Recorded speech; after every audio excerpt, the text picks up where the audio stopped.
Hey everybody, welcome back to the brew capital of Nevada Lakes in Nevada, Texas. And I have to say, I'm almost done brewing for the season.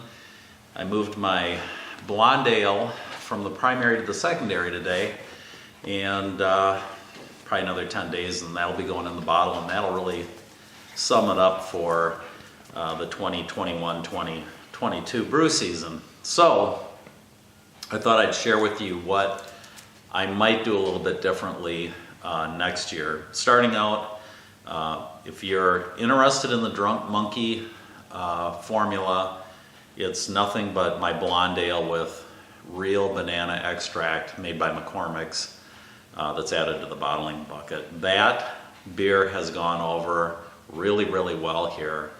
And so next year, when we get into 2022-2023 brewing season, I'll probably be doing at least 4 cases of that. Actually, it probably wouldn't be a bad substitute just for blonde ale because the banana flavor is so subtle, but everybody loves it. I had another person yesterday that came by and tried it for the first time, and they wanted another one after they finished the first. And it basically has that kind of appeal because it's very smooth and it's very subtle, and yet it's different. So there's basically 2 specialty, I guess if you want to call them specialty beers that I do. One would be the Drunk Monkey, and the other would be the Pumpkin Ale, of which I made 8 cases of that this year. And I think I have like 7 cases left, somewhere in there.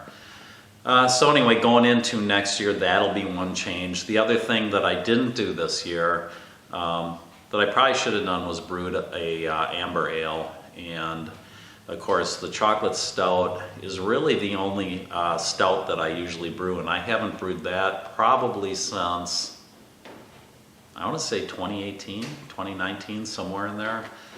So it's due to be brewed again. And it's just one of those beers that's very hard to get people to try because they see how dark it is and right away they think it's bitter. But once they try it, then they love it because it has unfermentable sugar in it. So it has a coffee, chocolate with a sweet finish on it. It's really nice beer, and I have always referred to it as a dessert beer. Not something you'd ever probably try to convince someone who'd never had homebrew before to try, but certainly something that once they have kind of settled into the fact that they're drinking homebrew and it's good, you could easily get them onto it, and they probably enjoy it. I mean, it's not like any dark bitter stout. It's a nice, sweet, as I mentioned, kind of a nice dessert beer. So those are the changes I'd make going into next brewing season. We're at April 17th right now. The water temperature in the pool is up to 70 degrees, believe it or not, and that just really kind of starts to put a damper on brewing. But I brewed a lot this year, so I'm probably 8 cases more than I've brewed any other year before, and I'm hoping that I can handle that in a way where I've got let's say maybe 10 cases going into the next brewing season, so I can just kind of replenish stock. It's much easier with 10-gallon batches to kind of get your brew season over with quickly. This wouldn't have been doable in 5-gallon batches without a lot of work. There really isn't much time difference going to 10. The cleanup's exactly the same. Even the sparging takes maybe a little longer, but really not. And you know, it's just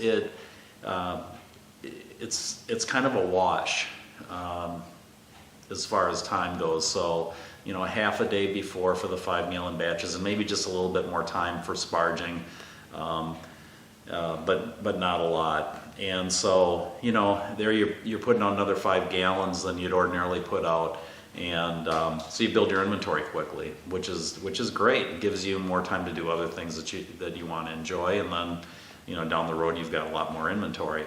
I didn't run out last year.